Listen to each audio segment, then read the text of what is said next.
Command War Room Log, in other words, the war diary of the Fighter Command Forces, showing that in 90 or 95% of the cases, he had a deep underground bunker that he could take refuge in. He had another shelter, a Down Street station. He didn't mind, but he still wanted to go 150 miles outside London to the estate of Mr. Ronald Tree, one of the millionaire members of the Focus, this group I mentioned earlier, because there he was going to take refuge and return the next morning to show himself to the British people who would adore him and say, "Good old Winnie." Look at the chapter called Good Old Winnie, ladies and gentlemen, those of you who have the book. Let me read a few pages from the opening, a few lines from the opening. You'll see how this did his popularity good. You see, he was a very unpopular politician. But now suddenly the bombing of England has begun and he's become popular because of it. And what does this tell us? Cui bono? Whom does it benefit? The answer is it benefited Churchill. He deliberately provoked the bombing of London, as we now know from the Royal Air Force telegrams and the Air Ministry signals and the Bomber Command signals and war diaries, which contain the actual records of his telephone conversations. He deliberately provoked the bombing of London because he needed it for political reasons. Until now, we're now talking about September 1940, when the Germans began bombing London. 1 year after the war began, Hitler finally decided he wasn't going to forbid the bombing of London any longer. Churchill had known all the time that Hitler had forbidden bombing London, that Hitler had forbidden dropping any bombs on British town targets at all. Until now, Churchill had scarcely known personal popularity. Now, with each new ordeal, it soared. Newsreels showed him touring the troops, stumping the warship gangplanks, inspecting gigantic guns, acknowledging with flamboyant upward sweep of his square pork pie hat the cheers of the bystanders. Recently, the enemy transmitters had begun to rouse the workers against him, but these violent air raids gave him the chance to drive to their stricken suburbs and show himself to the newly bereaved and homeless, flicking Havana ash onto the glass-strewn sidewalks and waving his walking stick. 7,000 Londoners would die during the remainder of September 1940, including 700 children. This was the price of Churchill's popularity. He had gauged the British mood exactly. By October 1940, Gallup pollsters would see his popularity rating soar to 89%. 89%. It stayed there right the way through the war because he was able to engineer it. No such thing as public opinion. Until that first, of course, this stoical, suffering people couldn't know that for reasons of grand strategy, he and Bomber Command had done their utmost to induce this very outrage. Nor that there was worse to come, nor that the carnage would last 4 more years. A time bomb closed Regent Street for 2 days, Selfridges lost its windows, John Lewis burnt out. Everybody was at risk. The richer homes collapsed into larger heaps of rubble. That was the only difference. Their Majesties no longer slept in town, but in Windsor Castle, which was as well because on September the 9th, the first bomb hit their London palace. Most nights, a fresh draw was held in this lethal lottery, and it unified those brave enough to remain in London. A newfound courage in adversity pervaded them, transcending class barriers and obscuring the old party distinctions. Through this rising chaos came, lisping and snuffling, the familiar voice of Mr. Churchill, broadcasting bravely to the nation, steady and reassuring, promising victory, and crying revenge. It would take 10 years at the present rate for half the houses of London to be demolished, he calculated. After that, of course, progress would be much slower. Typical Winston Churchill, we all remember these broadcast speeches by Churchill because they're available on television, on cassette, on video cassette, in the endless television series and Hollywood reproductions now. Churchill, the Wilderness Years, Churchill, the Finest Hour, and so on. And when I tell audiences, I tell you now that voice that we remember, the famous voice is, "We shall fight them on the beaches," says Churchill, knowing, of course, from code breaking that Hitler has no intention of invading Britain, because Hitler is already planning to attack Russia. Churchill knew it, but he persuaded us the whole way through that summer that we were prone to invasion, because it suited his book to keep the British people in terror. "We will fight them on the beach," or the other one, "and if the British Empire and his Commonwealth should last for 1,000 years, people will still say this was their finest hour." When I tell British audiences and American audiences that the voice that you hear and heard and have in your memory was not the voice of Churchill at all, because he was incapable in the evenings of 1940 to broadcast. He couldn't go down to a broadcasting house in Oxford Street and make the broadcasts that were required of him. And so a BBC actor had to stand in and make the broadcasts for him. A BBC actor noted for his best mimicry of Churchill, a man called Norman Shelley. Those of you who are English will know the man, in fact. Norman Shelley was the one who every evening, 5 p.m., children's hour, he played the part of Larry the Lamb. I knew Norman Shelley well. He died 2 or 3 years ago. He told me the whole story before he died about how he was called in to make the Churchill broadcasts because Churchill in the evenings of 1940 was in no condition to speak on the radio. So the voice, the amusing thing is in Australia, one station after another on the radio prefaced my interview with that particular broadcast.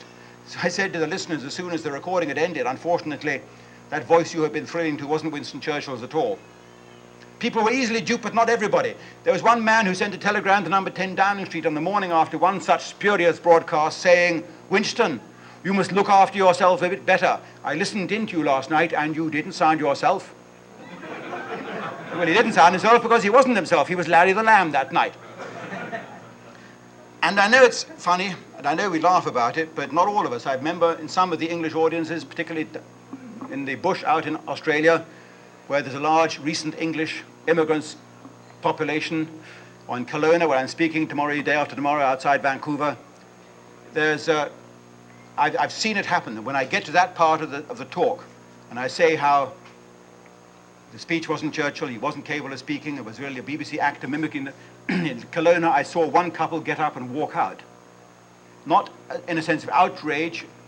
They very quietly got up on their seats at this moment. In the back of the audience, they got up and walked out because they just couldn't take it anymore.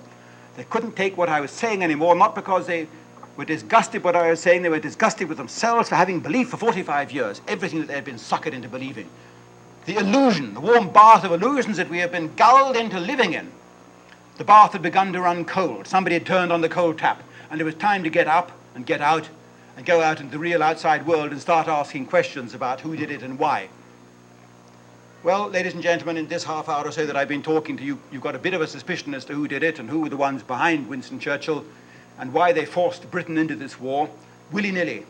In 1939, we placed Britain's empire's future in the hands of the Poles, who had, of course, not the slightest interest in the British Empire's future prosperity. 1940, we placed it in the hands of other people. 1941, we placed it in the hands of the Americans. We placed our empire's future well-being in the hands of everybody but the British people, because the British people were never told what was really at stake. The fact that we had had a peace offer made to us in the summer of 1940 that was so generous that it surpasses belief almost. A peace offer that would undoubtedly have been maintained because we now know from the German archives that all this time Hitler was planning to attack the Soviet Union. And there are people in Australia and New Zealand who said to me, "Mr. Irving, how cynical and callous of you to say what you're expecting us to say is therefore turn Hitler loose on the Soviet Union and let the British Empire survive." And I would say, yes, that's precisely what I say. I could have cared. Why should we go fighting other people's battles for them? If the Poles have upset the Germans, or if the Jews have upset the Germans, Germans have upset the Jews, or the Germans have upset the Russians, or whatever it is, those are private squabbles and nothing whatever to do with the British. Why couldn't we have learned in 1939 what we've learned in the hard way in the 1960s and 1970s? You can't spend the rest of your life poking your nose into somebody else's squabbles. We did it in 1939, and the result was we lost everything that 300 years of British energy and industry had created. The Americans, of course, you learned it the hard way in Vietnam. You can't keep on doing it. And there's always somebody who has got the glib tongue and the silver oratory to persuade you to do things which in the long run turn out to have been against your most fundamental interests. These are the lessons that we learn. But people aren't going to learn them unless they have the archives and the books that they can trust. The whole of the academic university institution, unfortunately, runs in the opposite direction. The propaganda machine begins to run during war. It turns out the lies, as of course lies have to be said in war, and nobody puts his hand on the wheel to stop it, because he doesn't want to. Nobody has an interest in stopping the flywheel spinning. So the lies continue. The legends, whatever it is, the mythologies continue. And everybody makes a fast buck out of whichever legends have been created. And the person whose job it is to find out the truth and tell it, the historian, he doesn't do it because he's frightened of losing his job if he's at university. He's frightened of being locked up if he's in Germany. He's frightened of bankruptcy if he's an author like myself, because not everybody can afford to do what I've done, which is spend 10 years of my life researching the truth in the hope that finally I'll find a publisher with the guts to publish it, because I didn't, of course. This is the great, extraordinary tragedy at the end of 10 years working on this. I'm a reputable British author. My books are published by publishing houses of great fame and repute around the whole world. Macmillan's, the Viking Press, Doubleday, Putnam's, Little Brown. All my books have been published by the most reputable publishing houses until we came to this one. And then suddenly they seem to imply, Mr. Irving, you've gone off the rails. You haven't learned how to write. You haven't learned your lesson, perhaps, of what they're saying. You should have learned your lesson over the Hitler book. You see what happened there, as your agent warned you. If you did keep up this absurd pretense that Hitler didn't know what was going on and that there was this colossal event, if you do keep, as my agent warned you, they said if you do keep this up, then you're going to lose the Reader's Digest, the Book of the Month Club deal, the Military History Book Club, the paperback deals in New York, you're going to lose $1 or $2 million. And I did keep it up, and we lost the $1 or $2 million. And I didn't mind because I took the philosophical view, what you haven't had, you don't miss. My agent, of course, missed his 10% of what I didn't have. And he hasn't been entirely happy about it. And he's not exactly put his back into finding a publisher for this one, which is why we've done it the other way round. When I was stuck in the tunnel, ladies and gentlemen, after 9 years of work on this book, Churchill's War, and those of you who ever tried writing something of any length at all will know what I mean by the tunnel, when you can't see daylight behind you where you started or daylight ahead where the book's going to come out. You're stuck in this velvety black tunnel and you think you're never going to see the light of day, and I shelved it. I said to myself, if you write another 1 year on this 9-year book, 10 years to complete it, you're going to be bankrupt. Because the overheads continue, you've got bills, you've got school fees, all these things have to be paid. You'll be bankrupt. So I shelved it. And I'm stuck in the tunnel when out of the darkness ahead came this little Australian saddle tank engine, you know, the kind that goes around the shunting yards. And this outback voice said, I think I can help you. This was a couple of years back. I don't know where he came from, Ray White of Veritas. In fact, when I flew down to Perth 5 weeks ago, not having ever seen the book, knowing only that I'd trusted 10 years of my life into his hands, without a contract, no agreement, nothing, just a handshake. I gave him the manuscript as an honest man, and I said, here you are, 10 years of my life. And when he met me at Perth Airport on September the 11th this year, 5 a.m. in the morning, and he handed this book to me, I couldn't believe the magnificent production job the Australians have done, and it really is an extraordinary job.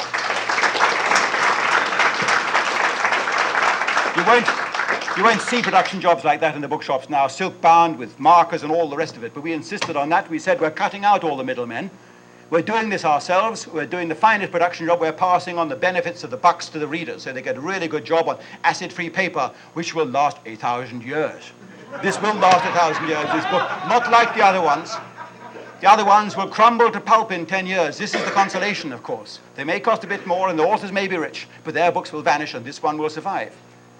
So I gave him the 10 years product of my life, and I said, you do what you can with it, but let's see if we can't really make a splash with it. I'll put my back into it, and I'll do whatever you say. So we ended up publishing the book down under, taking the old world by surprise. If you go to Australia or New Zealand, ladies and gentlemen, you look in the bookshelves there now, and you'll find that 95% of the books in the Australian and New Zealand bookshops come from up here, Britain and America. So we've done it the other way around. We printed a book in Australia, and we're exporting it by containers, by air freight, all the way around the English-speaking world. London doesn't know what's about to hit it. November the 2nd is the date. You watch. November the 2nd, we have hired HMS Belfast, a cruiser in the middle of the Thames, and we're having a reception there on board this cruiser with 200 invited British journalists to launch this book. And around the room is going to be a battery of television sets playing the Australian and New Zealand television programs, where they tried to floor me. Night after night after night on primetime television, they called in all the big guns, and they couldn't do it. And that's going to be there just to tell the British journalists, listen, we've come in through the back door, you see. Like all those 6 million people who came into England over the last, we've come in through the back door of the world with this book. In fact, we come in through Western Australia, which I suppose is the back door of the back door. We've come in with this book, and they can't avoid it now, because the period of initial risk is over. The initial risk was the first 2 or 3 days. Will the Australian press ignore it? You know the way they can. A blanket of silence. Let's say anything about Irving's book. It will vanish, and it will bankrupt Veritas once and for all, and Irving probably can't afford the fare back to London. Boy, this is the big chance. They didn't do it. They didn't realize until too late that we were in, and suddenly we're there, coast-to-coast television, right the way across Australia, right the way across all the radio broadcasting stations. We were turning up in the little outback towns. We had truckloads of books going around, and all the big bookstores like Angus and Robertson and Collins and Graham's right the way across Australia, who said, originally, we don't deal with minor publishers. Now they're battering a party at his door saying, can we have another 200, please, urgently, we're running out. And the good news was 3 weeks ago that suddenly we appeared as number 3 on the non-fiction hardback bestseller list. And then a week after that, number one on the hardback non-fiction bestseller list in Australia. And this week, we're number. It is an extraordinary achievement. A publishing house that in Australia nobody has ever heard of now has the number 3 position right across the country in all the books being sold in Australia. He is the number 3 bestseller. It's an extraordinary achievement. I mean, we know that here in Australia, here in the United States, there are fringe groups. There are fringe groups everywhere. This is no longer a fringe operation, a publishing house that can get a book into the number 3 position in a major country like Australia, and believe me, that New Zealand is going to follow this week too. I've no doubt at all about that.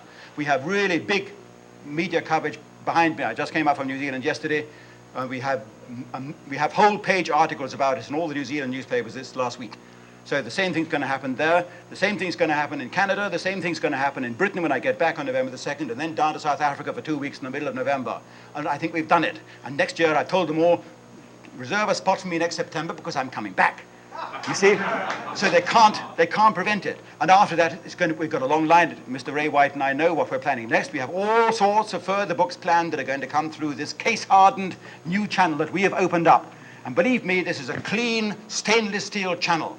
We're not pouring out filth, we're not pouring out rubbish, we're not pouring out extremist literature. This is the truth that's being poured out, which is what Veritas, of course, means. It's a great, great achievement.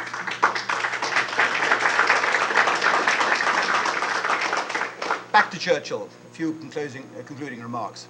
I'm not anti-Churchill to the extent that I hate him pathologically. He had, of course, major positive aspects. He was a great wit, a great raconteur, a great writer, quite a good, accomplished painter as well. I rather like his facility of instant repartee. You know, the one-liners that he would deliver, not having been written for him by some smart comedian in Brooklyn, but coming from the bottom of his soul, 80 or 90 years of experience. Tom Dryburgh, the famous, the notorious homosexual member of parliament, Soviet agent in fact, got married. A photograph of the future Mrs. Tom Dryburgh, a hideously ugly woman, was brought into Winston Churchill in the smoking room of the house, and he looked at this rather unpleasant, homely photograph of the future Mrs. Tom Dryburgh, wife of a homosexual member of parliament, and Winston Churchill said, well, I suppose beggars can't be choosers. But he didn't say beggars. Lord Montague of Bewley. Lord Montague of Bewley, a very famous English, another poofter, I'm afraid. I don't know where this comes from, but it does seem to be around in England. Lord Montague of Bewley was arraigned before the Old Bailey, up for trial on charges of having interfered or molested with, or had some kind of relations with young Boy Scouts who were visiting his estate. He was acquitted, astonishingly enough. I suppose another example of that old aphorism that British justice is the best that money can buy. Lord Montague of Bewley was acquitted. The headlines pronounced Lord Montague acquitted were brought into Winston Churchill in the house. He looked at the headlines, Lord Montague acquitted, and he looked up and he said, if I had my way, I would have that man cast into a bottomless pit. Think about it. Finally, Winston Churchill, he had these quirks. In June 19... Yes, you just got it, madam. Winston Churchill, in June 1940, one of his little quirks was he said, I think we're going to have Britain and France become one nation. Britain and France will become one nation, one citizenship, one currency, one head of state, I'm not sure which, one army with General de Gaulle in command. All this was decided by Winston Churchill in 2 dramatic days, which I've described in great detail here, June the 12th, June the 13th, 1940. You won't find it in the British archives, of course, because it's a bit embarrassing. Churchill didn't tell His Majesty the King he was doing this. The King didn't find out he was nearly going to have 40 or 50 million French subjects. It's all rather confusing. Churchill already sitting on the train in Waterloo Station in London, going down to Portsmouth to board the battleship, to go to the Bay of Biscay to meet the French president, to sign the documents making Britain and France one country. When he got the news, sitting on board the train, waiting for the train to leave, that France had just capitulated to the Germans. So that was that. 5 years later, he does the same with the Americans. And on the wall of the apartment in New York of Mrs. Ronald Tree, I found this strange postcard. I've got it in colour in my room, and I forgot to bring it, but you see this little postcard here, on the back of which Winston Churchill has designed the future currency of the Anglo-American country. Britain and America will become one country. American citizens will become British, a great benefit to you. British citizens will become American. Not sure if we'd all relish that. Perhaps the idea was that we would become the 51st nation. I'm not sure. Anyway, Churchill rushed ahead, and he designed on the back of a postcard the new Anglo-American currency. You've not seen it before because, of course, he was spared this. It's an example, in fact, of Winston Churchill's bet. He's designed, it's a pound sign riding on the back of a dollar, if you look at it closely. The pound dollar, I suppose. The pound dollar. If you look at it closely, in fact, you can see it afterwards if you come up and have your book signed. I think the pound has got its arms clutched tightly round the dollar. I think the pound has got its legs around the dollar too, but I'm not sure that is true. This may be, I think the pound might possibly be committing with the dollar the kind of indecent offence that used to be a prerequisite for joining His Majesty's Secret Service. This is Winston Churchill's idea of the future Anglo-American currency. How do we leave him? Well, 1963, I suppose, the last day he goes to the House of Commons. The entire House of Commons knows it's going to be the last time they ever see the grand old boy. At the end of the day, he walks down the aisle of the House, and all the members of Parliament stand on their seats waving their order papers and cheering, and he totters down the House, down the aisle, supported by 2 Conservative members of Parliament. John Langford Holt is one of them. I have his diary. And as he gets to the end of the aisle, he pauses briefly, and two members of Parliament at the other end of the aisle, one turns to the other and says, "Look at that. Poor old boy. Gone completely gaga, hasn't he?" And Churchill stopped in his tracks like this, and he swayed, and he cast off the two members of Parliament supporting him as though he was the QE2 getting rid of the tugs supporting him in the Hudson River. And he turned round and he said, "Yes, and there are some who say he's as deaf as a post." Poor old Winston Churchill, he thought he had done it. He thought he'd pulled it off by writing the 6-volume history of the war. He was going to be writing the history of the war, and he was going to make sure that he was the one who got everything right. There are ways, if you have the time and the patience, to encircle the gaps in the archives and find out what really happened. I think, ladies and gentlemen, that with my book, Churchill's War, of which this is only volume 1, the second half follows next year, I think that we, on the free right, have managed to find out for the first time the truth about what happened in that ghastly tragedy of the Second World War. Thank you.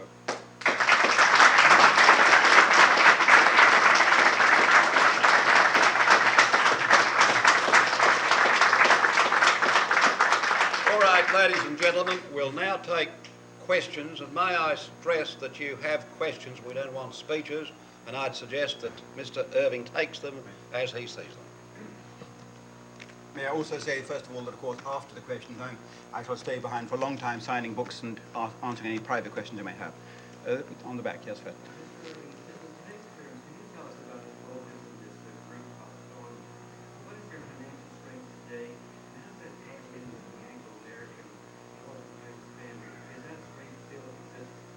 Winston Churchill's the focus, you mean? Well, of course, the same kind of troubles exist even now.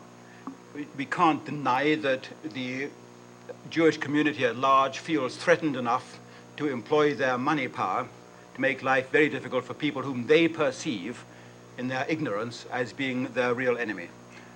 And they make life difficult for me. All the way around New Zealand and Australia, I have been asked the question, "Mr. Irving, are you anti-Jewish?" And I have said, this is a basic logical mistake that you make. Because the Jews are anti-Irving does not mean to say that Irving is anti-Jew. And in fact, it isn't the Jews, it's just some Jews. Most of the Jewish community are perfectly law-abiding citizens who don't go around committing the crimes that some Jews have committed against me. The ones who committed the crimes against me, like sledgehammering my front door or burning down printing works or raiding my apartment disguised as telephone engineers, whatever. I mean, one even came to my flat 10 years ago and produced a badge of Mossad from his pocket. I'll name him. He was, in fact, the very well-known British television actor Carlos Thompson, wife of Vivian Lee, wife of, not Vivian Lee, I've forgotten the one, but a very well-known English actress. These things happen to me. These methods are used to intimidate me. These are crimes. The ones who were caught have been sent to prison for it for a very long time, but I don't blame the entire Jewish community for doing it. But it's the symptomatic of the manner in which our opponents are very well organized on one particular sector. They are opposed to the truth about certain aspects of World War II becoming known. They don't want it to become known, and so they use criminal means to prevent the truth from becoming known. And all the time they present themselves in a holier than possible light. You only have to consider Mr. Ivan Boesky, for example, in this country. Ivan Boesky, who is probably one of the richest men on the East Coast, at the time of his little trouble last year, it came out that he had not only put up $250,000 to the New York Ballet in return if they would stage a ballet based on the Holocaust. I'm afraid that rather boggled my mind when I read that. I can't quite understand how they could do a ballet based on the Holocaust, but this is what the New York Times told us. And it also turned out that he's one of the leading financiers behind the Holocaust Memorial Commission in both Washington and New York. And that is big money, of course, that is there potentially available for distorting the truth in a certain direction, for bending the truth in a certain direction.